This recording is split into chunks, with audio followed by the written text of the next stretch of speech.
Your first 20 hours in an MMO are crucial. Most people who try an MMO will end up quitting within the first 20 hours, emphasizing the importance of the early game experience. Welcome to my second iRate episode series where I play and rate an MMORPG strictly based off the first 20 hours of gameplay, following a rating criteria separated into the following 5 categories: gameplay content, combat, UX, systems, and streamlining. My goal with this series is to deliver a final rating following a more systematic approach. By the way, if you watched my first episode, I did adjust the hours to the first 20 rather than 24 and combined the gameplay and content categories.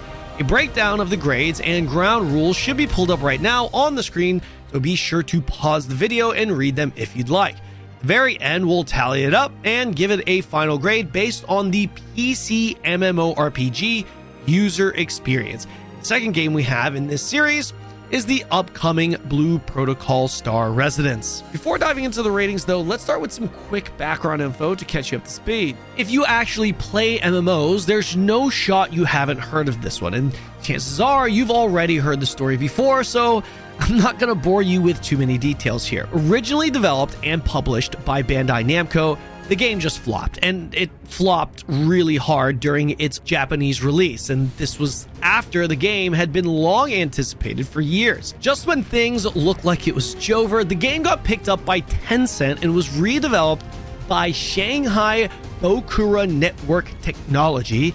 It's a mouthful, and they pretty much changed the shit out of it.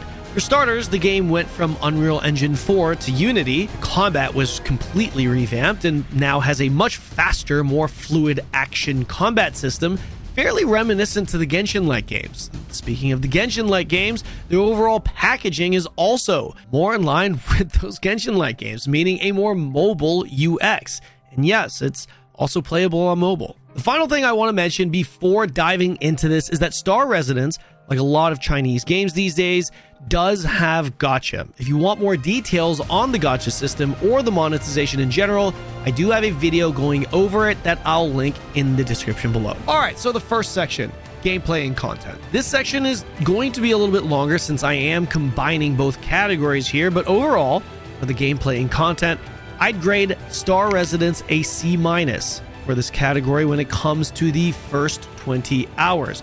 The highlight of the gameplay, excluding the combat, is for sure the movement. Despite the base movement speed feeling a little bit slow out the gate, Blue Protocol has a parkour system that really ramps and enhances the experience of moving around over time. Couple this with a world that's incentivized to explore, and you have a really fun experience. The only problem is that the world itself isn't a true open world, and you do feel it. I never got the feeling that I was really inside an immersive MMO world.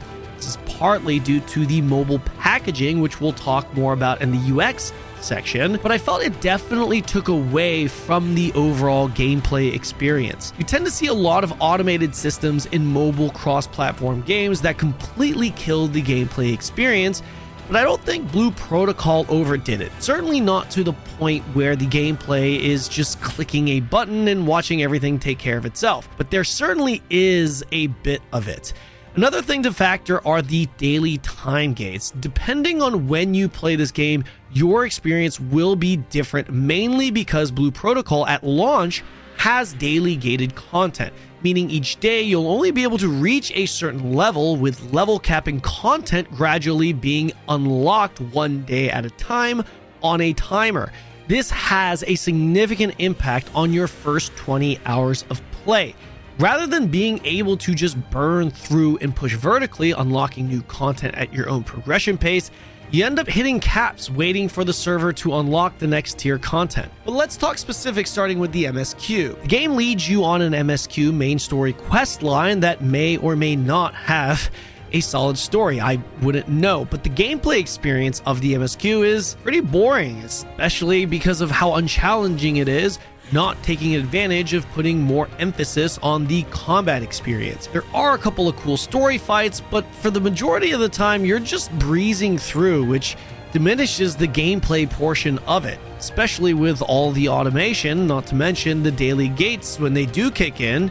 You finish your MSQ super quick. The game also introduces you to dungeons early on. Blue Protocol does not limit you to how many you can do per day, which is great, but you're not really incentivized to hard grind these dungeons, mainly because when the higher level dungeons do unlock, you'll be replacing the gear you're in.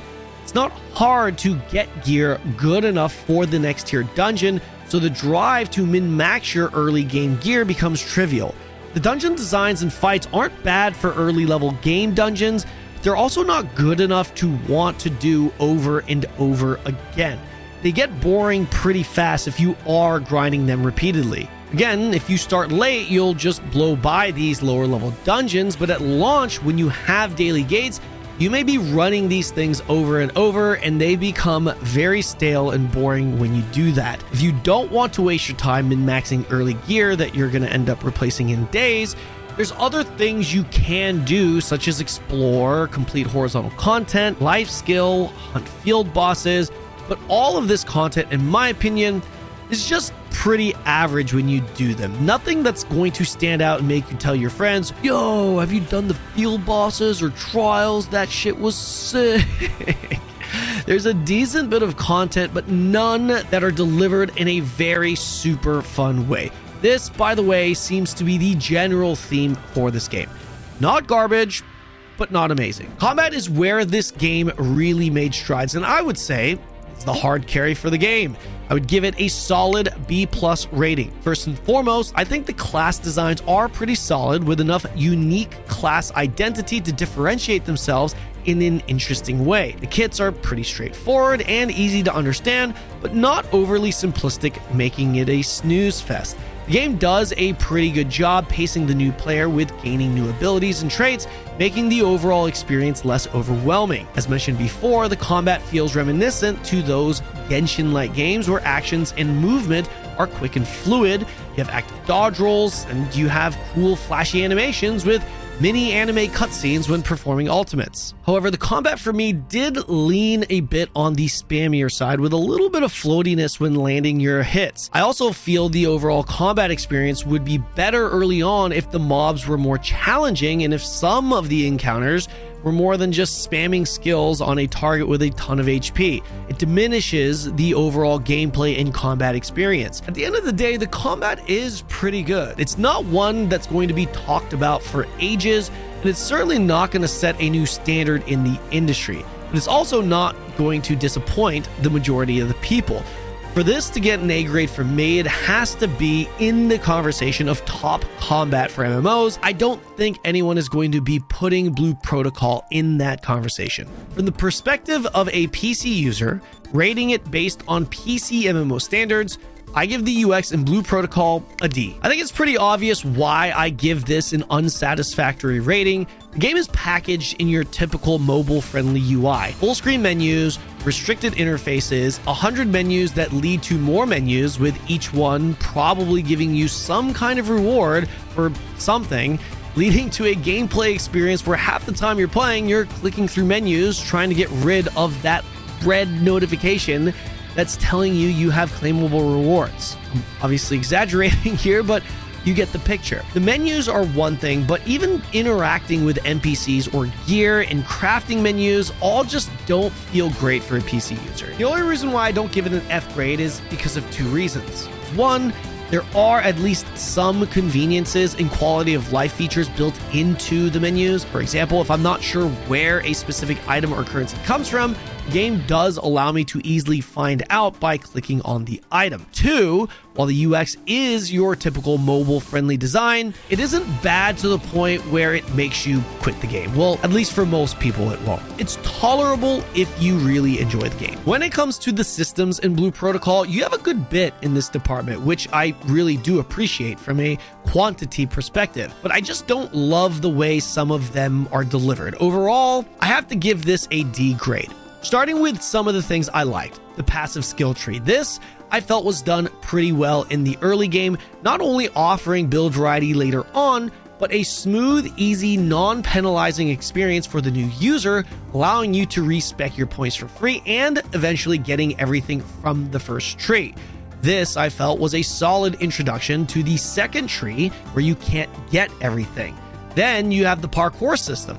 This, unfortunately, scores less points for this video because it will require you to hit level 60 to fully unlock. This video is strictly based off of the first 20 hours. You do unlock everything, though. It feels fantastic to zoom around.